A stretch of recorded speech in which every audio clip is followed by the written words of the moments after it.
Radio J. Le Yiddish Show. Lise Gutmann. Radio J. Je vais vous demander de vous rapprocher du micro, voilà. Vous ne chantez pas en yiddish, mais on est dans le magazine yiddish de Radio J, le Yiddish Show. Simplement, vous êtes empreinte de Yiddishkeit et de tradition ashkénaze. Est-ce que j'ai raison ? Oui, c'est vraiment ça. On essaye de transmettre cet héritage qui m'est cher. Alors, d'où venez-vous ? Racontez-nous. Du côté maternel, je viens de Roumanie, de Focșani et d'une partie de l'Ukraine et aussi par l'univers Bratslav. Je suis très souvent en Ukraine, donc j'entretiens Alors, cet quel héritage. univers Bratslav ? Chaim Nachman de Bratslav, c'est important pour oui, vous c'est dans les nigounim et Voilà, dans votre carrière. C'est des nigounim, c'est un trésor de l'héritage juif ashkénaze du monde yiddish. À Tel Aviv, dans le milieu Bratslav, où tout le monde est à peu près musicien, il y a des mélodies, des nigounim qui se sont transmis oralement, sans partition, depuis 200 ans, qui ont survécu à la Shoah, et qui parlent au cœur, qui sont un peu intemporels, et qui parlent à toute l'âme, à tout l'être, très Et profondément. comment les avez-vous découverts ? Donc, comme c'est un peu mon univers et ma famille à Tel Aviv, on m'a transmis pour mes vidéos. Vous avez été beaucoup en Israël ? Oui, je suis israélienne. D'accord. Donc, dans le milieu de Tel Aviv, musicien, voilà, on se transmet ces nigounim, on chante et on. Même aux femmes ? C'était pour des vidéos au début, mais voilà, moi j'ai décidé que le plus important c'était la transmission. Donc, même Bravo. Très bien. Donc, un milieu que vous connaissez, des nigounim que vous aimez, mais pas que. Vous aimez aussi beaucoup, je crois, un certain, peut-être, monde ashkénaze américain, canadien. Oui, Leonard Cohen qui aussi a été très empreint de klezmer. Oui. De klezmer, on va dire, de Yiddishkeit Oui, et de musique yiddish, parce Oui. qu'à l'époque, le klezmer, ça n'existait pas sous la forme actuelle, bien entendu. Alors moi, j'ai envie qu'on écoute un premier morceau. Vous avez plusieurs albums. Le dernier album s'intitule, je le montre à l'antenne, Last Call for Love. Last Call for Love, pourquoi ? De quoi s'agit-il ? C'est un appel à l'amour personnel et général et universel contre la haine et l'amour personnel qui commence en nous et qui pourrait en ce moment être diffusé. Voilà. Alors, on va écouter une première chanson parce qu'on est là pour ça. Who by Fire, rappelez-nous. Oui, ça c'est une reprise d'une chanson de Leonard Cohen et de la prière Ubatekov de Yom Kippour. Magnifique. On écoute la version de Sandra Zemmour sur Radio J. Who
solitude.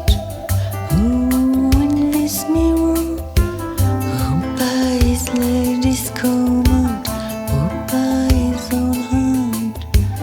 Oh, immortal chains, oh, in power, and who shall I say is calling?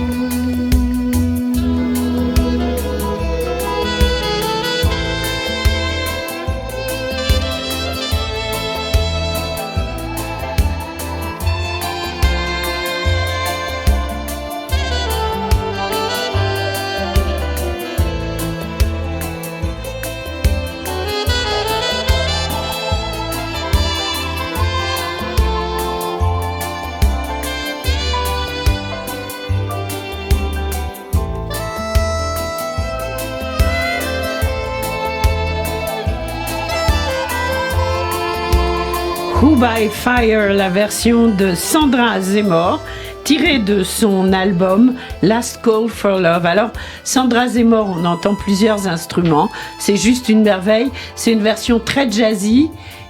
Qui sont les musiciens autour de vous? On a fait cet album avec Ronnie Gold, Oui. dans la composition et toute l'organisation. Ronnie Gold, qui est Un pianiste, un compositeur, un grand talent aussi, qui travaille avec Oui. qui travaille avec moi depuis tous les albums. Et à la clarinette, c'est magnifique, c'est l'immense talent de Yuri Shrimban, Oui. qui est aussi ukrainien, israélien. Oui. Bien sûr. Et bercé par l'univers yiddish. Et qui s'était déjà, d'ailleurs, Yuri Shreibman, Oui. il s'était déjà produit à Paris. Oui. Et c'est vrai qu'il a un son de clarinette absolument exceptionnel. C'est pour ça qu'on disait en début d'émission que, ok, on n'allait pas entendre de yiddish aujourd'hui, mais ce qu'on allait entendre, par contre, c'est vraiment de la yiddishkeit à l'état pur. Ce sont des sons. On parlait yiddish chez vous? Oui, pour pas qu'on nous comprenne. D'accord. Et au violon, David Nolin aussi. Oui, Mais c'est bien vrai sûr, que le grand David Nolin, oui. Ce que vous dites, c'est vrai que c'est des sons qui parlent vraiment, qui viennent des âmes juives yiddish Bien sûr. et qui, j'espère, vont continuer à vivre. Oh bah c'est évident, enfin voyons, il n'y a même pas de question là-dessus. Alors, un album avec 9 morceaux, combien de reprises de Leonard Cohen? Là, il y en a 4. Il y en a 4. Et est-ce que vous pouvez, par exemple, le premier morceau de l'album, on n'aura pas le temps de tout écouter, s'intitule Sarah. Oui, c'est l'histoire de ma vie sur un nigoun du Baal Shem Tov cette fois-ci, pas de Rabbi Nachman. Oui. Voilà, avec les hauts, les bas. Et vous-même, vous êtes musicienne? Oui, je chante et je fais un peu de piano, Oui. et de tambourin. Donc, je veux dire, ça vous porte ces musiques Ah oui. et vous les ressentez vraiment dans l'interprétation et de l'intérieur. Ouais. Alors, les disques, on les trouve où? Ils sont distribués par Inouï Distribution, Oui. donc sur toutes les plateformes, puisque maintenant c'est en numérique, mais aussi en vrai. On peut offrir ça comme cadeau, voilà, à la Fnac, Voilà. Amazon, Pour partout. Hanouka, Voilà. allez à la Fnac, sur Amazon, enfin, partout. Amazon et partout. Et alors, en plus, il y a un livret que je montre qui est très intéressant, alors qui n'est pas vendu directement avec l'album, mais qu'on trouve sur Internet. Oui, et sur le site, parce que ça c'est numéroté, ça a été fait à Venise. Oui, c'est magnifique. Alors, c'est en anglais et en français. Et vous commencez par une citation du rabbi Nachman de Bratslav. « Le monde ne m'a pas encore connu. Si les gens n'entendaient qu'une de mes leçons avec la mélodie qui l'accompagnait et la danse qui va avec, ils entreraient dans des extases. » C'est absolument extraordinaire. Où est-ce que vous avez trouvé ces citations? Ah oui, ça, je suis très contente que vous l'ayez partagé. C'est Mais oui. que je préfère. Parce que pour le monde chassidique et de Rabbi Nachman, la musique et les mélodies sont essentielles pour faire passer tout. Ça Vous fait vous sentez proche du monde chassidique? Oui, je suis. C'est ma famille. C'est ma C'est famille votre de cœur, famille. Et c'est vrai que ces musiques, ça me berce et ça me bouleverse. Et j'ai vraiment voulu les marier à mes paroles voilà. Oui, c'est important.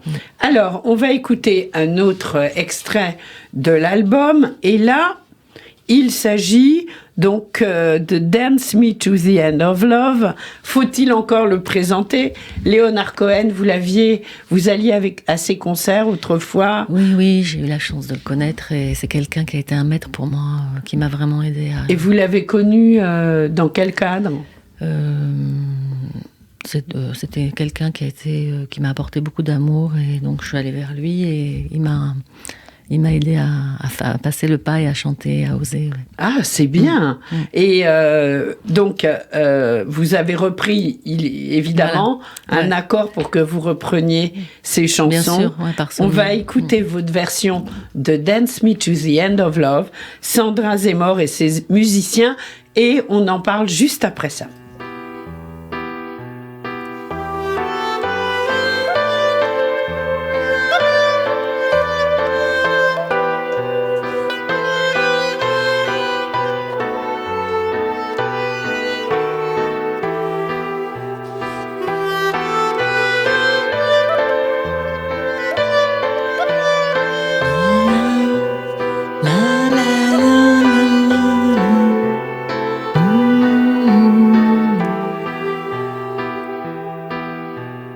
Dance me to your beauty with a burning violin.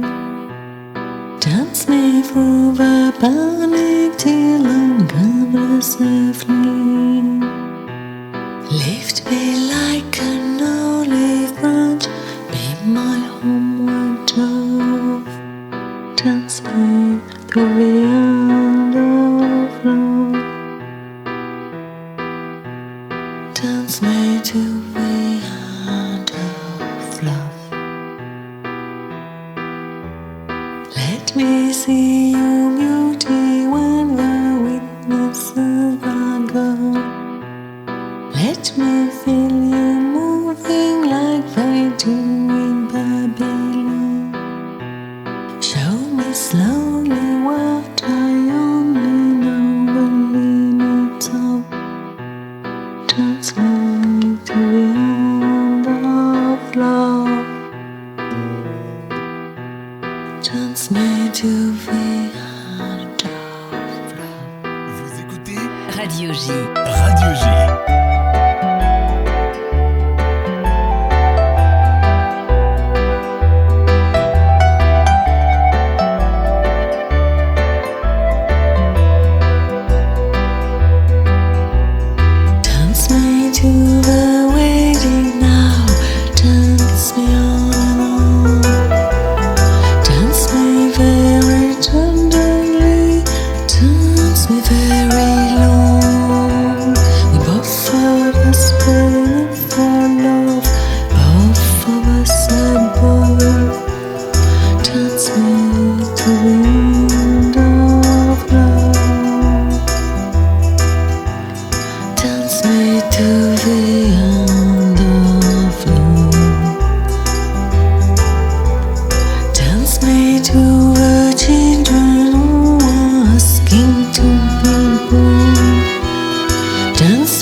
belle version. Moi, ça me bouleverse.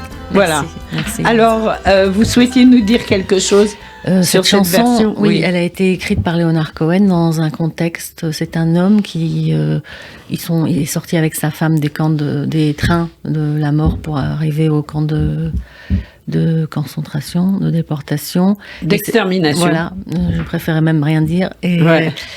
Pour l'innommable. Et donc, c'est la chanson qu'il va chanter à sa femme avant qu'ils soient séparés. Ouais. Dance me to the end of love. Transformer les larmes en danse. Quoi. C'est danse. vraiment yiddish, ça. C'est vraiment. C'est tellement yiddish, c'est vrai. Alors, Sandra, vous avez des concerts de prévus dans les mois qui viennent à Paris, puisque maintenant vous habitez chez nous. Racontez-nous. Donc le prochain, je crois que c'est à Adat Shalom. Oui, le 19, le premier jour de Hanouka, on va essayer d'apporter de la lumière. Le deuxième jour. Le deuxième jour, oui. Oui, voilà, la deuxième bougie. Voilà, avant la deuxième bougie, oui. Avec le rabbin qui s'appelle Yosh Weiner. Ouais, voilà, pardon. Oui. Et à Adat Shalom. Oui, à Adat Shalom, dans le 15e. Voilà, on va avec C'est pas Yvonne Krish, non non, là c'est. D'accord, c'est George Weiner, voilà, ok. Ils sont deux.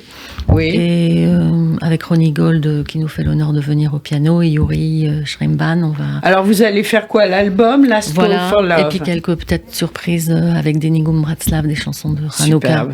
Ah oui, quand même, voilà, quand même. C'est parce que tout le monde chante. Bien sûr, bien sûr. Et puis un autre concert prévu, je crois que c'est en janvier. Café Les Psaumes, voilà. Voilà. On n'a pas la date exacte, mais il n'y a qu'à aller sur le site du Café des Psaumes et tout sera annoncé. Et là, vous serez avec qui? Toujours les mêmes musiciens, voilà, ceux avec qui on a enregistré l'album, qui me font l'honneur de suivre mon chemin et ma voix. Oui. Alors, on va commencer pour terminer cette jolie émission. Donc, je le rappelle, Sandra Zemmour, Last Call for Love. On va écouter Alléluia, donc votre version du Alléluia de Leonard Cohen. Après, on se dit au revoir et après, il y a une surprise. On en parle. Alléluia, la version de Sandra Zemmour, Leonard Cohen. C'est murmuré, là, c'est...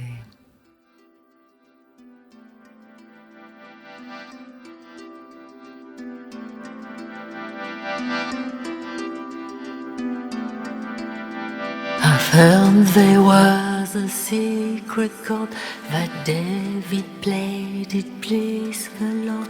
But you don't really care for music, do you? It goes like this, the fourth, the fifth, the minor fall, the major lift, the baffled king composing Hallelujah.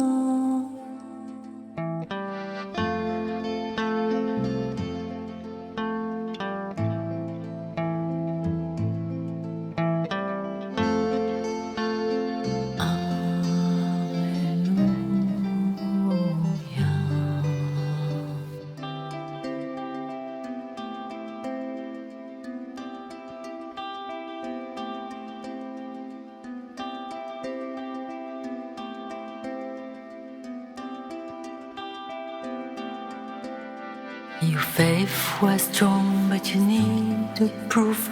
You saw her bathing on the roof, her beauty on the moonlight of the Fruya. She tied you to the kitchen chair, she broke your phone, she cut your hair, and from your lips she drew a hallelujah.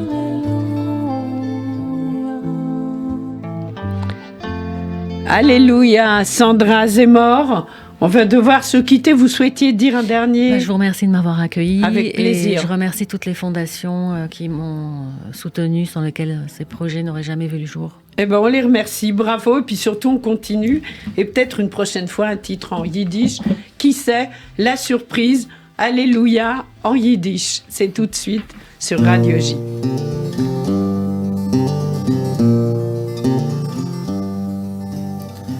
Gewein an Nigen wie a Sod, wo's David hat gespielt vor Gott, nur dir wollt's nicht gewein als a Yeshua. und man singt azoi a fa a so a mische berg hebt a kol der duler meilig webt a halleluja deine Munde ist geworden schwach das Schäfer bot sich auf den Dach ihr Gein die Levone dein Refuge. Et tout de suite, on retrouve la deuxième partie de notre Yiddish Show. Et cette fois-ci, en compagnie d'Israël Goldberg. Décidément, c'est un Yiddish Show consacré un peu au chassidisme aujourd'hui. Israël Goldberg, bonjour, merci d'être avec nous. Vous êtes avec nous pour ce livre tout à fait passionnant, qui s'intitule Lubavitch, voyage au cœur du chassidisme, paru chez David Reinach, édition. Alors, vous êtes écrivain, vous enseignez l'histoire et la pensée juive, et par conséquent, je me suis demandé, mais pourquoi ce livre? Une nécessité? Il n'y a pas eu d'autres livres avant sur l'histoire du mouvement Lubavitch? Ce livre auquel vous appartenez, pardon. Ce livre m'a été inspiré, il y a déjà quelques dizaines d'années, par les célébrations chassidiques d'Elie Wiesel. Alors Elie Wiesel a écrit de très belles choses, mais il s'est concentré sur les maîtres chassidiques de Pologne ou de sa région natale, la Transylvanie, la Volhynie, en gros la Roumanie. Par contre, il n'a pas du tout traité l'histoire du mouvement Lubavitch et des rabbis de Lubavitch. Donc je me suis dit, tiens, quelle lacune incroyable. C'est vrai, j'ai appris beaucoup de choses, on va en parler. Oui. Elie Wiesel était très proche du mouvement Lubavitch et surtout du rabbi de Lubavitch. D'ailleurs, je cite beaucoup d'échanges qu'il a eu avec le rabbi dans ce livre, dans le dernier chapitre qui est consacré à un autre rabbi, le rabbi de Lubavitch. Et puis, donc j'ai écrit ce livre parce que je pensais que c'était important que le monde connaisse le mouvement Lubavitch profondément, parce que les gens, évidemment, entendent tout le monde entend parler de Lubavitch, mais finalement, les gens ne connaissent pas exactement le mystère et la profondeur qu'il y a derrière la surface. Et la profondeur, on la découvre en vous lisant. Parce que c'est vrai que le mouvement Lubavitch, ce n'est pas que les voitures au cœur des capitales au moment de Hanouka avec une Hanoukia sur le toit de la voiture. C'est beaucoup d'autres choses, beaucoup plus loin et beaucoup plus profond. Sauf que ce qu'on voit de l'extérieur correspond à une injonction du rabbi. Et ça, je l'ai découvert en vous lisant. Oui, bien sûr. Il y a aussi, vous savez, dans le mouvement Lubavitch, alors aujourd'hui, bien sûr, le mouvement Lubavitch, c'est beaucoup de gaieté, beaucoup de joie, et puis partout où on va, au cœur de l'Himalaya, à Katmandou, à Pokhara, dans la jungle amazonienne, on trouve partout des Beit Lubavitch, des Beit Chabad. Alors vous savez, Lubavitch, c'était un petit village en Russie, perdu dans la forêt, et la racine du mot Lubavitch, c'est Lyuba, qui en russe signifie l'amour. Donc en gros, on peut dire que ça signifie la cité de l'amour. Voilà, j'ai d'ailleurs beaucoup hésité pour trouver un titre à mon livre. Je voulais l'appeler au début La Cité de l'amour. C'est un peu la traduction de Lubavitch, tout simplement. Lubavitch, bien sûr. Et puis, donc, aujourd'hui, on arrive n'importe où dans le monde entier, en Thaïlande, dans les Caraïbes. Il y a partout des Baté Chabad, des Beit Lubavitch qui vous accueillent, les bras ouverts. Vous mangez cachère, vous avez Internet partout. Mais vous savez, derrière ça, d'abord, il y a beaucoup de profondeur, une philosophie extrêmement profonde qu'on découvre dans les textes. Et puis, des centaines et des centaines de livres qui ont été écrits par les maîtres du mouvement Lubavitch. Et puis, il y a aussi, il faut le savoir, beaucoup de souffrance et beaucoup de larmes. Oui, parce que tous les rabbis de Lubavitch ont été en prison. Leur destin a été associé à la souffrance de l'époque des Juifs de Russie. Le précédent rabbi de Lubavitch, en 1927, a été carrément condamné à mort. Il a été libéré par un véritable miracle, comme tous ses prédécesseurs d'ailleurs. Et il y a seulement notre rabbi, le dernier rabbi, qui a eu une vie beaucoup plus sereine, beaucoup plus tranquille. Mais il y a eu beaucoup de sacrifices de soi. Et le dernier, c'est Schneerson. Schneerson, c'est le nom de leur famille. Hein. C'est le nom qui vient du premier rabbi de Lubavitch, qui s'appelait, son prénom était Schneor. Ah oui. Ce qui signifie en hébreu double lumière. Oui, exact. Alors on dit la lumière du corps de la Torah, la partie rationnelle et logique, celle qui est dévoilée, et puis la lumière de l'âme de la Torah, celle qui est cachée. Les secrets de la Torah qui sont cachés.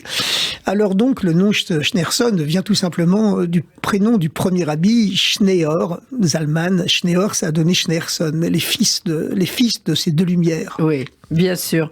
Alors, quand vous parlez de ces communautés Lubavitch dans le monde entier, en fait, moi, ce qu'on m'avait expliqué et qu'on retrouve aussi dans votre livre, je le rappelle, Lubavitch, Voyage au cœur du chassidisme, ce qu'on y retrouve, c'est que, en fait, les Lubavitch essayent de recréer les communautés juives là où il y avait des communautés juives en déshérence. Vous confirmez ? Oui, bien sûr. Il y a beaucoup de communautés juives un peu perdues dans le monde entier. J'ai des amis qui sont partis dans des endroits perdus du Brésil à 2000 kilomètres de Sao Paulo ou de Brasilia. Et puis, les communautés étaient en train de s'assimiler, de disparaître. Mais et oui. Un jeune rabbin, Lubavitch, il a 25 ans, il vient de se marier, et puis il débarque, et puis il essaie absolument de mobiliser la communauté et de contacter tous les juifs qui se sentent quand même solidaires. Et il fédère une communauté autour de lui et puis il fait renaître une communauté. Voilà. C'est incroyable, oui. On m'a raconté qu'il y avait aussi ça en Espagne. Mais enfin, bon, on a compris évidemment le principe. Maintenant, pour nos auditrices et nos auditeurs, quel est le lien entre le mot Chabad, le mouvement Chabad, les Chabadnikim, comme on dit en yiddish, et Lubavitch? Expliquez-nous. Pourquoi deux noms ? Alors, c'est basé sur des concepts de la Kabbale. Vous savez, dans la Kabbale, on analyse le fait que Dieu a parlé 10 fois pour créer le monde. Oui. Alors, on dit que les 3 premières paroles, elles concernent la dimension, entre guillemets, intellectuelle du divin, à savoir la chorma, en gros l'intuition, la bina, au contraire, l'analyse analytique, et puis le da'at, qui signifie à la fois la concentration et puis le résultat. Alors, s'il y a 3 fonctions intellectuelles, comme l'homme est créé à l'image de Dieu, l'être humain possède en lui aussi cette intuition, cette faculté d'analyse, et puis cette concentration qui permet d'unir les deux et d'aboutir au résultat. Et donc, ces 3 fonctions intellectuelles que Dieu a utilisées pour créer le monde, en hébreu, elles s'appellent chorma, c'est l'intuition, bina, la construction analytique, et da'at, l'aboutissement. Alors, les initiales, c'est Chabad. Voilà. Alors, le mouvement Lubavitch, il insistait beaucoup sur la dimension intellectuelle du judaïsme, contrairement à la chassidoute polonaise telle qu'elle avait été décrite par Elie Wiesel dans ses fameuses célébrations chassidiques, qui insistait plus sur le cœur. On dit qu'il existe le chassidisme du cœur et le chassidisme de l'esprit, de l'intellect. Le chassidisme Lubavitch, c'est plus le chassidisme de l'esprit, de l'intellect. Et par rapport aux autres branches chassidiques, qui sont tout aussi respectables bien sûr, qui sont plus le chassidisme de l'émotion ou du cœur. Alors, tout ça est évidemment au cœur de la problématique Lubavitch. Le mouvement Lubavitch aujourd'hui, c'est combien d'âmes dans le monde ? On sait ? Franchement, c'est énorme. Il n'y a pas de statistiques. Il n'y a pas de statistiques. De vrai, c'est important. Oui, peut-être. Il devrait en France, il y a plusieurs communautés. Enfin, plusieurs centaines de milliers. Je pense qu'il y a plusieurs centaines de milliers de gens qui font partie du mouvement chassidique et qui sont liés au mouvement chassidique d'une façon ou d'une autre, bien sûr. La plus grosse communauté, je crois que c'est à New York. Ouais, certainement, à New York, bien sûr. C'est là où ont vécu les 2 derniers rabbis. Mais il y a aussi beaucoup de chassidés et Lubavitch en Eretz Israël, bien sûr. Et puis il y en a en Russie aussi. Et puis il y en avait aussi en Ukraine. Oui. Il y avait plusieurs. Il y avait environ 150 messagers du rabbi, donc rabbin Lubavitch en Ukraine, avant que commence la guerre. Il y en a qui sont partis à cause des bombardements, puis il y en a qui sont restés, et puis il y en a dans le monde entier, voilà. Oui.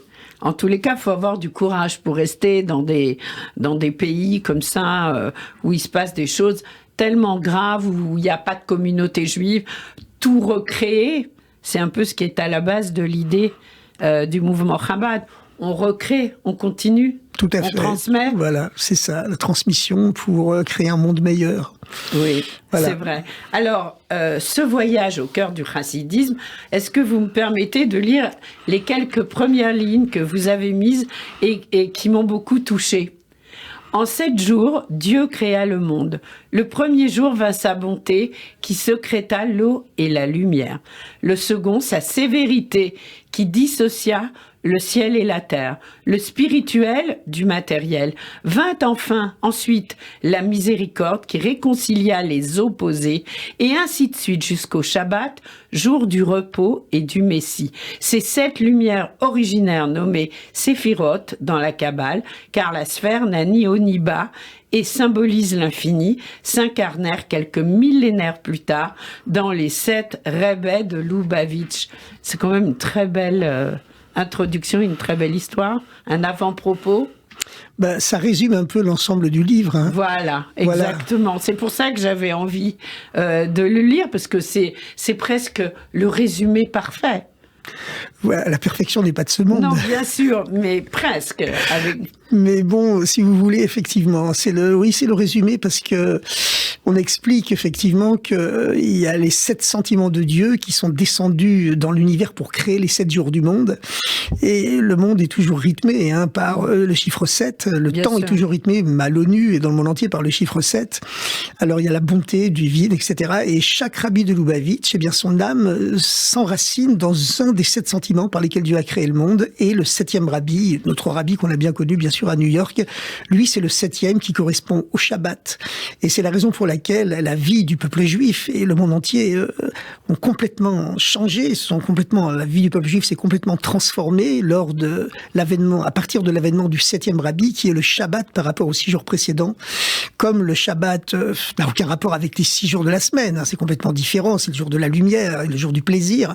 Eh bien, brusquement, le peuple juif a basculé dans une époque de paix, de sérénité, de plaisir, une époque où pour la première fois depuis 2000 ans, tous les juifs du monde sont libres partout de pratiquer le judaïsme librement, y compris dans les anciennes puissances totalitaires, la Russie, l'Ukraine. Les juifs sont absolument libres de pratiquer le judaïsme partout. Pas dans certains pays du Moyen-Orient où il y a presque plus de juifs et où là, les Lubavitch ne peuvent pas arriver. Donc en Europe, en Occident, c'est vrai.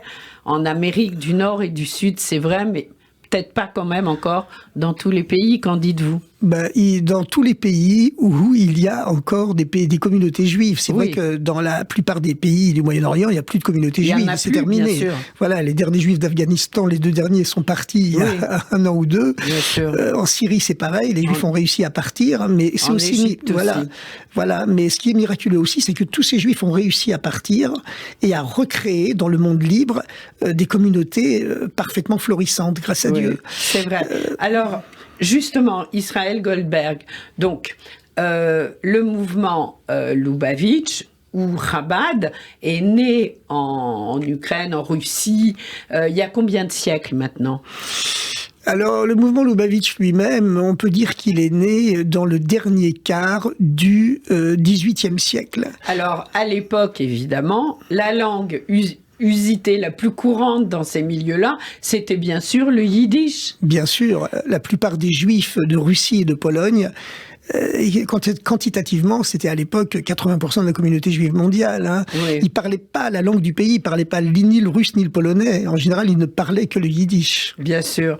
Aujourd'hui, on parle encore le yiddish dans le milieu Lubavitch. Moi, je me souviens, en tant qu'enseignante de yiddish, d'avoir eu des élèves de yeshivot qui venaient il y a 20 ans et qui venaient apprendre le yiddish pour comprendre les discours du Rebbe, alors que eux étaient séfarades.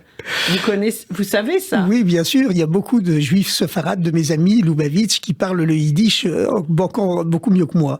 Mais moi, comment j'ai appris le yiddish ? Effectivement, mes parents parlaient yiddish à la maison, mais entre eux. Donc nous, quand ils nous parlaient à nous uniquement en français. Oui. Mais si vous voulez, pour comprendre les commentaires du rabbi, qui effectivement en public ne s'exprimait qu'en yiddish, eh bien, un jour, j'étais voir ma maman et je lui ai demandé, maman, assieds-toi à côté de moi et traduis-moi les livres du rabbi en yiddish. Oui. Bon, c'est un code, c'est un yiddish très simple. Les commentaires du rabbi, bien que ce soit extrêmement profond, ça lui a beaucoup plu d'ailleurs. Et puis, en l'espace l'espace de 2 mois, ça y est, on avait parcouru tout le vocabulaire et j'étais capable d'écouter et de comprendre tous les commentaires du rabbi. Extraordinaire. Et aujourd'hui, vous pratiquez encore un peu le yiddish. On le pratique dans les communautés Chabad? On parle encore le yiddish dans beaucoup de communautés Chabad, pas dans toutes, mais dans beaucoup. Et n'importe comment, on étudie toujours des textes en yiddish et on aime toujours se ressourcer aux milliers d'heures enregistrées des commentaires du rabbi, des dizaines et des dizaines de milliers d'heures où il s'exprime tout le temps en yiddish. Donc ça reste au cœur de notre culture et de notre identité. Alors aujourd'hui, il n'y a pas de rabbi des Lubavitch. Il n'y a plus. Si vous voulez... Puisqu'on est arrivé au 7e, et ça je l'ai compris grâce à votre livre. Oui. Écoutez, un prophète n'est pas un président de la République, on ne l'élit pas, d'accord. Il n'est pas non plus, c'est pas non plus un souverain héréditaire. Donc le rabbi possédait une dimension messianique, une dimension spirituelle extrêmement haute. C'était un véritable prophète qui prédisait l'avenir, qui pouvait guérir des gens par des bénédictions, en contredisant tous les médecins parfois. Alors, il avait une telle dimension spirituelle, une telle hauteur, on n'a pas trouvé de successeur, c'est tout. Il y a de très grands rabbins. Il n'a pas eu d'enfant. Non, il n'a pas eu d'enfant. Alors, qu'est-ce qui dirige le mouvement aujourd'hui? En vérité, il y a de très grands rabbins dans ce qu'on appelle des gaonim, dans le mouvement Lubavitch, comme dans d'autres mouvements juifs orthodoxes, bien sûr, des grands maîtres du Talmud, etc., et de la pensée juive. Mais il n'y a aucun rapport avec cette dimension spirituelle, prophétique, messianique, qui était celle du rabbi. Donc, c'est la raison pour laquelle tout le monde est d'accord pour dire qu'il ne peut pas y avoir de rabbi actuellement. Voilà. Oui. Voilà. Mais le centre est toujours le cœur à New York. Alors oui, c'est vrai qu'on va se recueillir sur la tombe du rabbi régulièrement dans sa yeshiva. On y va au moins une fois par an. Oui. Et c'est toujours un grand ressourcement spirituel. Et est-ce que vous l'aviez rencontré personnellement ? Oui, grâce à Dieu, comme tous les chassidés Lubavitch du monde entier, quand on venait à New York, on était reçu personnellement par le rabbi. Et puis ensuite... Et vous parliez quelle langue avec lui ? Alors, le rabbi nous parlait toujours en français. Ah oui, d'accord. Oui, il nous parlait dans son bureau, quand il nous recevait seul à seul, il nous parlait en français. Il avait vécu en France de 1933 à 1940. Exact. Et également quelques vous mois... Vous le racontez dans le livre. Voilà, il y a également quelques mois en 1947. Il avait un très bon français avec un très joli accent russe qui me rappelait un peu l'accent de mes parents. Et puis, donc, avec lui, oui, bien sûr, on conversait en français. Et j'imagine que vous n'êtes pas en droit de nous raconter un petit peu, mais peut-être un souvenir d'une parole qui vous aurait dite et qui vous a touché, vous, personnellement, lors d'une rencontre. Écoutez, il y a eu beaucoup de choses qui m'ont touché personnellement. Oui, beaucoup de choses. Et puis le rabbi avait cette possibilité. Vous savez, j'ai rencontré une fois un dirigeant de l'agence juive dans un avion qui m'a dit, le rabbi, il a une qualité unique. J'ai déjà participé à des meetings avec Fidel Castro, Mao Tse-tung, De Gaulle ou Kennedy. J'adore la comparaison. Voilà, mais le rabbi, il a une qualité unique qu'on trouve chez aucun leader du monde. C'est qu'au milieu d'une foule de plusieurs milliers de personnes, lorsque son regard se fixe sur vous, il vous fait ressentir qu'il n'est venu là que pour vous-même. Ça, c'est unique. Alors, le rabbi nous parlait aussi dans des Farbringen, où c'est les célébrations chassidiques, où on est plusieurs milliers de personnes. Et puis, il répondait à nos questions individuelles de façon impressionnante. On pouvait lui avoir écrit une lettre 1 mois ou 2 mois ou 6 mois auparavant. Et puis, brusquement, au milieu de ces commentaires qui pouvaient durer 7 ou 8 heures, entrecoupés de chants, de danse, bien sûr, mais c'était surtout lui qui parlait, il répondait à nos questions individuelles. Voilà. D'ailleurs, je me souviens que la première fois... C'est incroyable, en plein milieu du... Oui.